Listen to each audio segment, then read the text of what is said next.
Biology classes में आप लोग का स्वागत है। तो हम लोग नर जनन तंत्र पूरा संरचना हम लोग पढ़ लिए थे। आज हम मादा जनन तंत्र हम लोग क्या पढ़ेंगे? आज मादा जनन तंत्र क्या पढ़ेंगे बुआ? मादा जनन तंत्र पढ़ेंगे। Female reproductive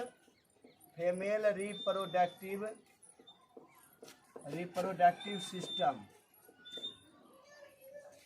female reproductive system आज पढ़ेंगे हम लोग।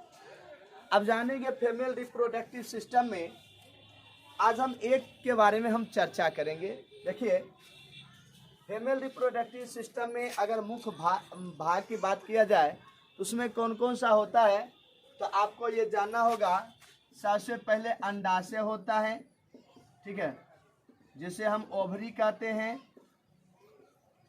दूसरा जो होता है फैलोपियन नलिका होता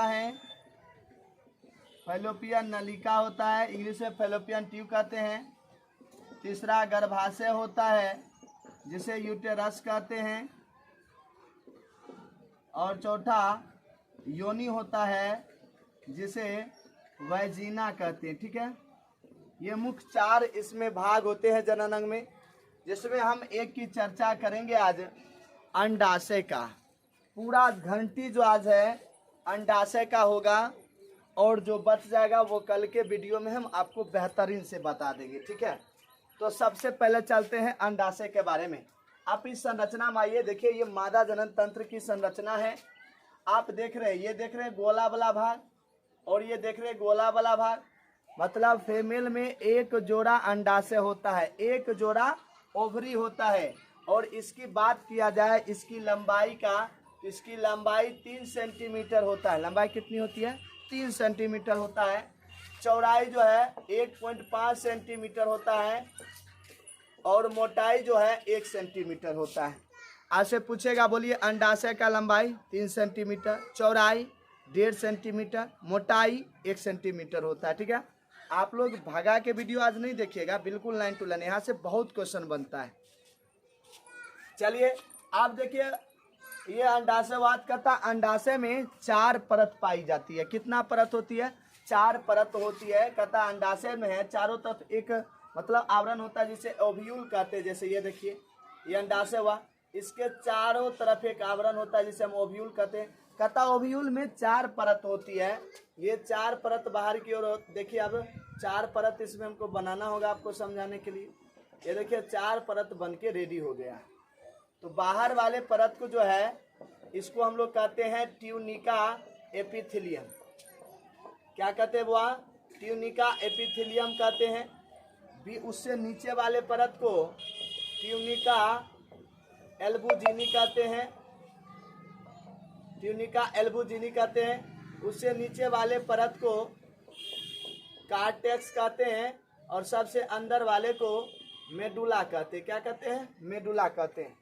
आज से पूछेगा ओवरी में जो ओव्यूल होते हैं उसमें कितनी परतें होती है? तो 4 होती है। सबसे बाहर की ओर जो होगा उसे ट्यूनिका एपिथेलियम कहेंगे। उससे नीचे वाले परत को ट्यूनिका एल्बुजिनी कहेंगे। उससे नीचे वाले परत को कार्टेक्स कहेंगे, और उससे नीचे वाले परत को मेडुला कहते हैं। 4 परत द्वारा ढकी है। अब चलते हैं ओवरी का स्पेशल आंतरिक संरचना के बारे में। आइए हम आपको इसको डिबेट में एक भाग हम लिए ओवरी का। अभी हम कोई भाग जनन का नहीं बता रहे, सिर्फ ओनली एक अंडाशय की चर्चा करेंगे, और उसके बाद कल की घंटी हम फिर देखते हैं। चलिए, कहता ये ओवरी का आप देख रहे हैं, ये संरचना बना हुआ है। जब इसके आंतरिक संरचना का अध्ययन किया तो पता क्या चला, ये आप देख रहे हैं, ये बाहर की ओर जो दीवार हैं, ये दीवार होती है बाहर की, जो इसे जनन उपकला कहा जाता है। क्या कहा जाता है? जनन उपकला कहा जाता है। और कहता इसी की कोशिका ओवरी के भीतरी दीवार पर, ये देखिए, ये बाहर की ओर, ये भीतरी कोशिकाओं के समूह बनाने लगते हैं। कोशिकाओं क्या बनाने लगते हैं? समूह।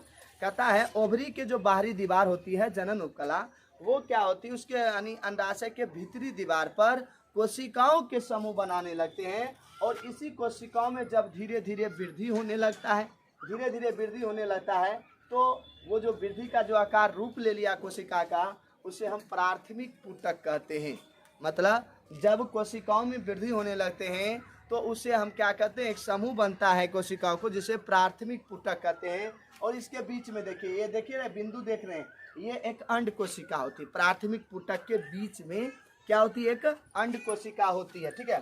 फिर ये कोशिका पहले देखिए छोटा छोटा था तो थोड़ा सा बढ़ा तो प्राथमिक पुटक होगा। फिर इस कोशिका में वृद्धि होता है, जब वृद्धि होगा प्राथमिक पुटक में तो द्वितीयक पुटक का क्या हो जाता है, निर्माण हो जाता है। आप गौर से सुनते रहिएगा, एक एक बात यहाँ बहुत ऑब्जेक्टिव आता है। अब देखिए इससे बड़ा आकार हुआ तो द्वितीयक पुटक, फिर द्वितीयक पुटक में वृद्धि होगा तो तृतीयक पुटक बनेगा। यानी जब कोशिका में पहली बार वृद्धि होगा तो प्राथमिक पुटक, प्राथमिक पुटक के बीच में क्या होगी, एक अंड कोशिका होगी। फिर उसमें जब वृद्धि होगी तो द्वितीयक पुटक बनेगा। फिर द्वितीयक पुटक के कोशिका में वृद्धि होगी तो तृतीयक पुटक बनेगा। फिर ये तृतीयक पुटक क्या करता है, ये परिपक्व होता है। ये क्या होता है, वह परिपक्व होता है। और ये परिपक्व होने के बाद क्या करता है, एक आकार बना लेता है। यहाँ पर देख रहे हैं तृतीयक पुटक, ये परिपक्व होगा। होने के बाद क्या होता है, ध्यान से देखते रहिएगा, ये परिपक्व होकर एक संरचना बनाता है जिसे हम लोग ग्राफी पुटक क्या कहते हैं, ग्राफी पुटक कहते हैं। यहाँ देखिए आपको लिखा है क्या कहते हैं उसे, ये परिपक्व होता है, ग्राफी पुटक कहते हैं। आपको इसे भी क्वेश्चन कर सकता है, ग्राफियन फोलिकल क्या होता है, इसका संरचना बनाए। तो आप क्या बोलेगा, जब तृतीयक पुटक परिपक्व होता है तो ग्राफियन फोलिकल का निर्माण होता है। और इसका इस तरह संरचना बना के आपको दिखा देना, ये 2 नंबर में भी पूछ सकता है। उसके बाद कहता है ये परिपक्व हो जाता है। और जब इसी मतलब ग्राफियन पुटक पर जब क्या होता है कि FSH हार्मोन स्रावित होता है, इसको प्रेरित करता है, किसको, ग्राफिन पुटक को। यही समय प्रेरित करता है इसको, तो ये क्या करता है, इस्ट्रोजेन हार्मोन का क्या करता है, निर्माण करता है, स्रावित करता है। कौन, ग्राफिन पुटक। कब, जब ग्राफिन पुटक पर FSH फोलिकल स्टिमुलेटिंग हार्मोन, इसका पूरा नाम क्या होगा, फोलिकल स्टिमुलेटिंग हार्मोन, ये जब इसको ग्राफिन पुटक को प्रेरित करता है तो ग्राफियन पुटक क्या करता है, एस्ट्रोजन हार्मोन को स्रावित करता है। अब आपसे पूछेगा एस्ट्रोजन हार्मोन कहाँ से स्रावित होता है, तो ये ग्राफिन पुटक से होता है। अच्छा, एस्ट्रोजन हार्मोन को कौन अनुप्रेरित करने का काम करता है, FSH प्रेरित करता है, तब ये बनता है।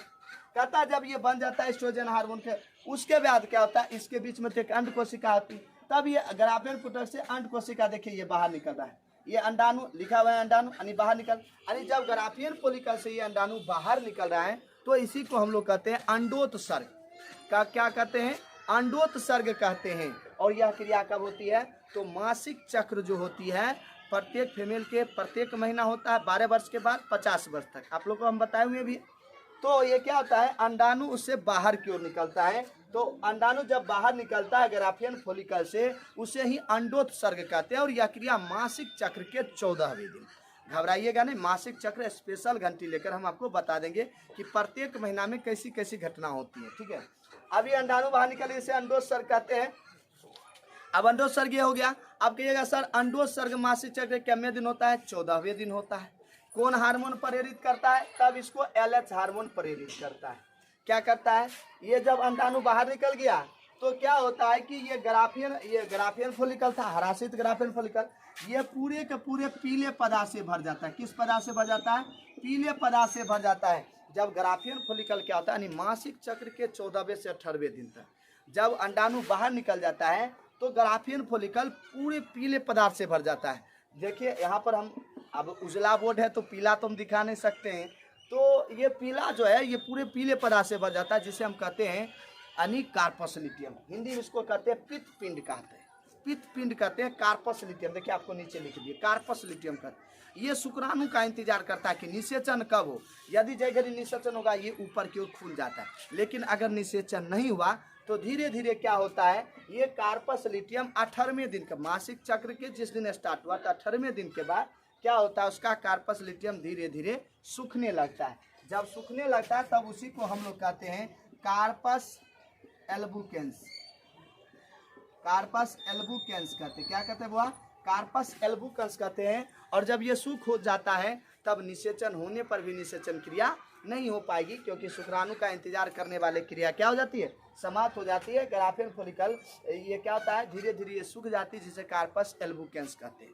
अब यहाँ पर क्वेश्चन क्या क्या आएगा, तो यहाँ पर क्वेश्चन आपको स्पेशल पूछेगा ग्राफियन पुटक क्या है, फिर आपको पूछेगा कि पित्त पिंडक क्या। हाँ, एक बात बताना भूल गए थे, कहता जब ग्राफियन फॉलिकल पीले पदार्थ से भर जाता है उसे पित्त पिंडक कहते हैं। और इसी पर जब LH हार्मोन स्रावित होता है तब क्या करता है पित्त पिंडक, जिसे हम कार्पस लिटियम करते हैं, ये प्रोजेस्टेरोन हार्मोन का क्या करता है, निर्माण। अब आपसे क्वेश्चन बिहार बोर्ड में 2 बार पूछा है कि कहता है कार्पस लिटियम यानी पित्त पिंड क्या होता है। तो जब ग्राफियन फॉलिकल पीले पदार्थ से भर जाता है उसे हम कार्पस लिटियम कहते हैं। और कहता है इसका कार्य बता देते, ये क्या करता है, प्रोजेस्टेरोन हार्मोन का क्या करता है, निर्माण करता है। ये 2 नंबर का अलग क्वेश्चन।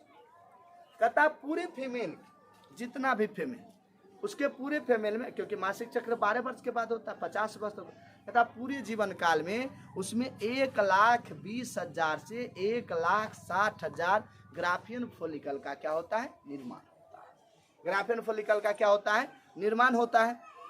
और आपसे फिर पूछेगा कि एक फीमेल में कितने अंडाणु का निर्माण होता है, तो एक फीमेल में 400 से कितना, 400 से 450 अंडाणु का क्या होता है, निर्माण होता है। ये भी ऑब्जेक्टिव में पूछ सकता है कि एक फीमेल के पूरे जीवन काल में कितने अंडाणु बनता है, तो 400 से 450 बनता है। दोनों में जो ऑप्शन रहेगा वही मार देना है, ठीक है। ग्राफियन फॉलिकल कहेगा तो 1,20,000 से 1,60,000। हाँ, आप देखिए चित्र में एक जगह दर्शाया हुआ रुधिर वाहिका है, कहेगा सर ये क्या है, एक इसमें धमनी है तो एक इसमें शिरा है। तो शिरा क्या करेगा, इसमें जो भी अशुद्ध रक्त होगा उसको बाहर की ओर ले जाएगा, और धमनी क्या करेगा कि हृदय से शुद्ध रक्त को ये कहाँ ले जाएगा, ये अंदर में लेगा, ओवरी के अंदर में पहुंचाएगा। तो आपको बिल्कुल हम ओवरी के स्पेशल संरचना समझा दिए, बिल्कुल किसी तरह की डाउट नहीं होनी चाहिए, ठीक है ना। और कैसा क्लास रहा आप लोग जरूर बताइएगा, और वीडियो अच्छा लगा तो शेयर भी करिएगा, और लाइक भी जरूर करिए, कमेंट करिए, जरूर बताइए कि आज का क्लास कैसा रहा। धन्यवाद। जय हिंद, जय भारत।